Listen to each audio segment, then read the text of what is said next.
Saudara, informasi Presiden Joko Widodo akan bergabung ke Golkar dan menjadi Ketua Umum Golkar memancing perdebatan di internal partai karena terbentur aturan. Jokowi sendiri menanggapi informasi tersebut dengan candaan. Soal isu Bapak masuk Golkar ada tanggapan khusus nggak? Ada isu Bapak masuk Golkar ada? Saya tiap hari masuk istana. Ini jawaban Presiden Joko Widodo menanggapi kabar dirinya segera bergabung dengan Partai Golkar dan menjadi Ketua Umum Partai Golkar. Bukan tanpa sejarah jika Jokowi akhirnya sungguhan bergabung ke Golkar. Lantaran sejak 2019, Jokowi intensif berhubungan dengan Ketua Umum Golkar saat ini, Airlangga Hartarto. Mulai dari makan bareng sampai hadir di acara-acara internal Golkar. Airlangga juga gembira jika sang presiden betul-betul bergabung dengan partai berlogo beringin tersebut.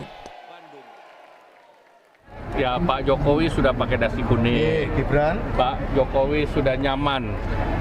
Mas Gibran kemarin hadir di acara AMPI di Manado. Jadi sudah sangat dalam keluarga besar Partai Golkar. Tapi apa iya Jokowi bisa semudah itu masuk dan menjadi Ketua Umum Golkar? Aturan partai saat ini mengharuskan calon Ketua Umum Golkar harus punya jejak sejarah 5 tahun menjadi pengurus partai. Syarat untuk menjadi Ketua Umum Partai Golkar yaitu pernah menjadi pengurus Partai Golkar tingkat pusat atau sekurang-kurangnya pernah menjadi pengurus Partai Golkar tingkat provinsi. Partai Golkar memiliki meritokrasi, ya, jenjang karir sangat dihargai di Golkar, sehingga Golkar memiliki infrastruktur dan kaderisasi yang baik, dan inilah yang sedang dibangun di Golkar.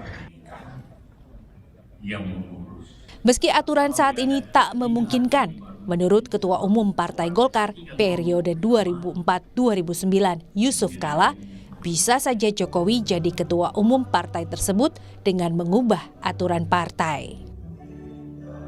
Undang-undang aja robah.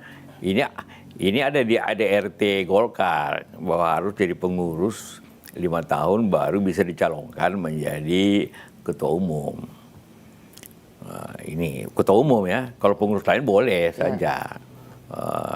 Ya kalau ada Munas kemudian mengubah ADART kan nggak, itu bisa lolos saja kan Pak? Bisa. Tak cuma Jokowi yang digadang-gadang keluar dari PDIP masuk ke Golkar. Juga putra sulungnya Gibran Rakabuming Raka yang kini jadi pendamping Prabowo Subianto dalam pemilihan presiden 2024. Tapi Gibran pernah menolak jadi anggota Golkar. Golkar kan pernah menawarkan sebelum kira-kira bulan Desember ya. Sudah dipakaikan jaket. Ya, tapi mau dipakaikan jaket, tapi menolak kan. Agak malu juga sebenarnya kalau saya orang Golkar ditawarkan tapi ditolak di muka umum. Dan itu terjadi. Jadi artinya Gibran sendiri tidak mau masuk Golkar. Artinya kalau salah itu. PDI Perjuangan menyatakan tak ambil pusing dengan Jokowi maupun Gibran bila mau keluar dari partai yang mengasuhnya hingga menapaki karir politik yang cemerlang.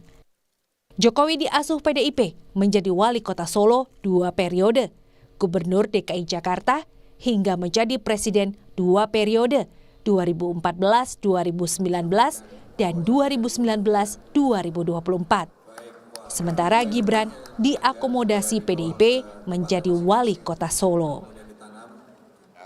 Seseorang itu kan, jati diri seseorang itu kan diukur dari konsistensinya terhadap pilihan partai politik. Ya, secara normatif memang seseorang itu bebas menentukan pilihannya secara merdeka, tetapi rakyat juga akan tahu mana yang kemudian membesarkan, mana yang kemudian menggunakan cara-cara pragmatis demi kekuasaan. Ya, kami kan stelsel-nya aktif. Seseorang kalau cocok bisa masuk, kalau kemudian nggak cocok karena perpanjangan permintaan jabatan 3 periode nggak dipenuhin, itu stelsel aktif. Dan itu konstitusi kita mengatur, keanggotaan itu stelsel aktif. Posisi Golkar saat ini memang sentral dengan peluang mendapatkan kursi terbanyak di Dewan Perwakilan Rakyat. Artinya, Golkar meski saat ini jumlah suaranya di bawah PDI Perjuangan, tetapi bisa menjadi ketua DPR. Golkar adalah partai pengusung Prabowo Subianto, Gibran Rakabuming Raka yang di sejumlah hitung cepat unggul jauh dari dua pesaingnya, Anies Baswedan, Muhaimin Iskandar, dan Ganjar Pranowo, Mahfud MD. Tim Liputan, Kompas TV.